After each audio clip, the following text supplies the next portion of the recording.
pleasure to join you here in Baku for the opening of COP29.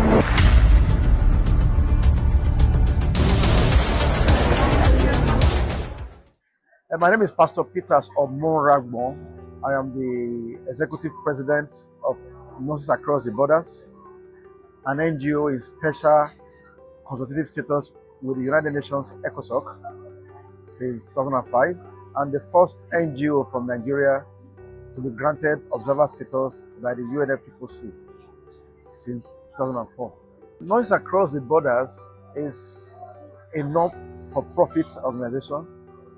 It was set up primarily to see how we could help to support the government in attending to people who are affected by both natural and human-made disasters. We were set up to be like what we call Doctors Without Borders, or the Red Cross. That was it's been in existence since 1999. Also, when we set it up, we have three main goals. One is to engage in preventive health measures. Two is also to promote health care delivery services. Preventive in the sense that we want to see how we can also engage the community, teaching them on things they can do to improve upon their health and things they can do to prevent communicable diseases. In 2002, there was a World Summit on Sustainable Development, which was held in Johannesburg, South Africa.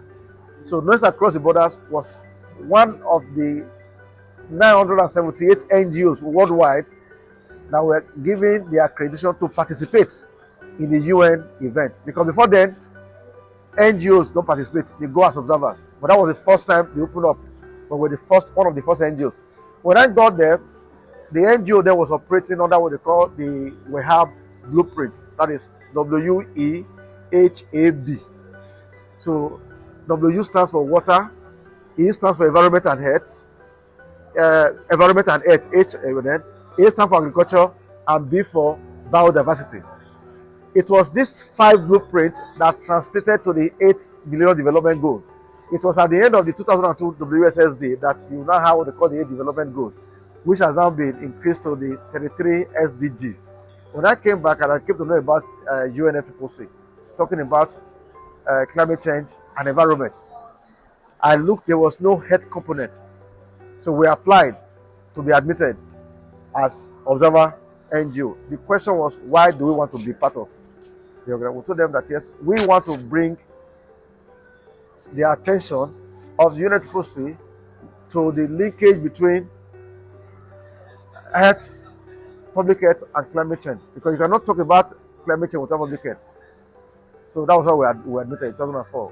So we've been doing that, and we're working with the WHO because we had to reach out to them, and they saw the need. In 2009, the WHO, mobilized about 27 NGOs who were included to set up a group known as Friends of Health. That was when we began the campaign at COP15 in Copenhagen, Denmark. We began the campaign reaching out to put pressure on the UNFCCC to recognize the need for them to make health not just a thematic, not just increase the knowledge and the linkage between health and public health, between public health and climate change, but also to make it a thematic issue. From 2009 up until last year, so before we succeeded. Yeah, the event for this year, like every other year, 2004, we normally organize side events. So apart from side event, we have what we call exhibition. Exhibition is either for 1 week or 2 weeks. Now, for our side events, this year we are organizing 2 side events. One under the UNFCCC organized side event, that is Secretariat. We work with UNFCCC. That is official side event of UNFCCC. So NGOs are encouraged to apply for side events. Anyone that is approved. So we have been having our side event being approved. For this year, our side event is titled Mainstreaming Climate Change Disaster Risk into Healthcare Delivery. Why? Because you have all seen the various disasters that have occurred, not just in Nigeria. You are seeing what is happening even in developed countries. You saw the hurricanes taking place in America.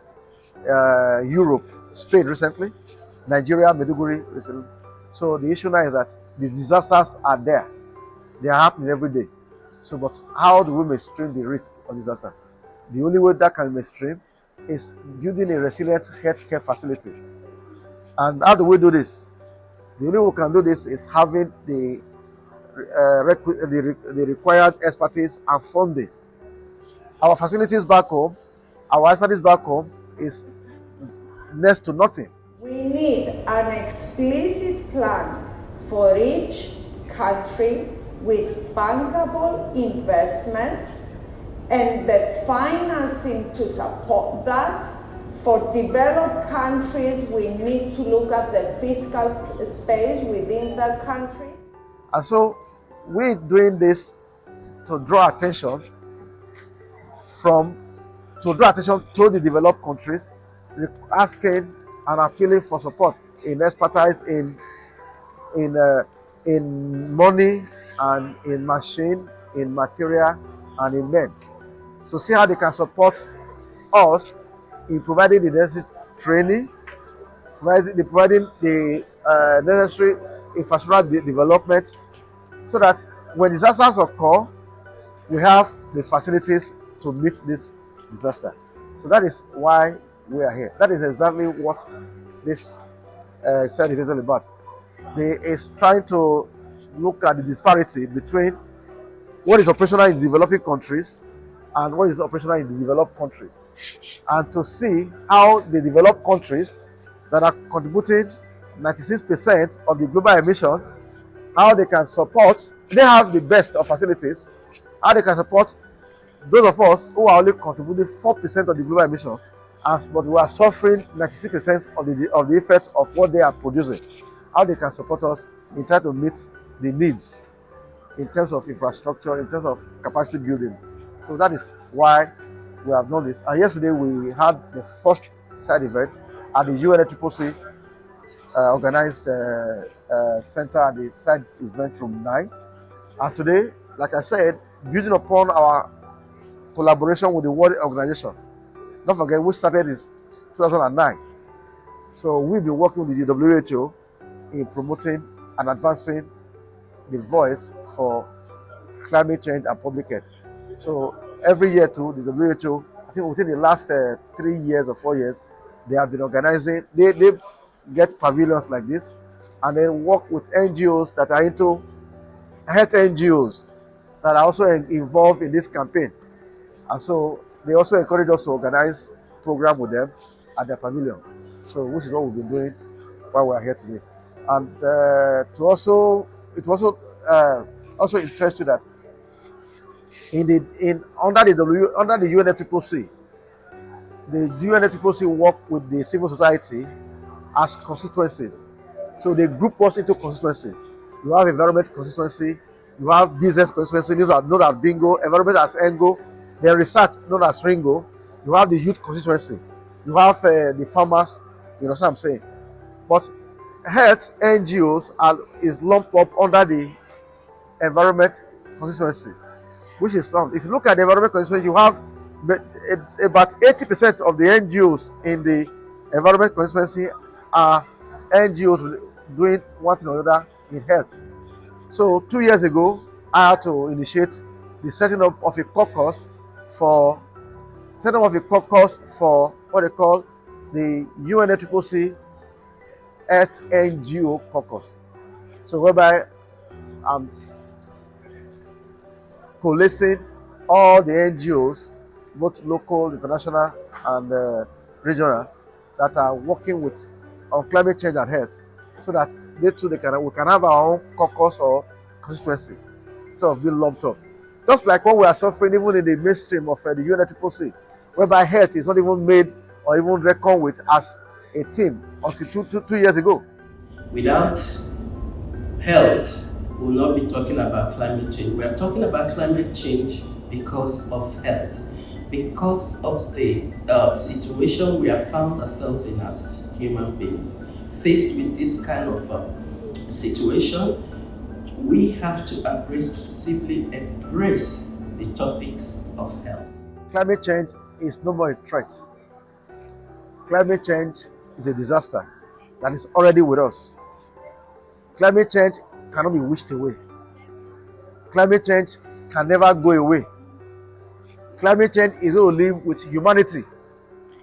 So the earlier we recognize and accept this reality, the better for us. We make the best use of what the environment, of what Providence has provided for us. There's a lot we can do by our lifestyle to reduce the devastating effects of the disasters that occur from climate change. So it is real and it is good for us to accept it. Climate change is not a fluke. COP that we attend is not a jamboree. A lot of public officials have because of their lack of knowledge, because of their lack of understanding. Instead of accepting their ignorance, but they wish the way by saying, what are they doing in COP, at the COP? It's a jamboree, which is wrong. You cannot say more than almost 90,000 or 100, more than almost we're looking about 200,000 people gathering every year until they are coming for a jamboree. Since I've not had my breakfast this morning, and the come in, do I look like somebody doing the jamboree? But we are trying to draw attention to the reality on the ground so that we all take this issue of climate change serious. Thank you very much for your time.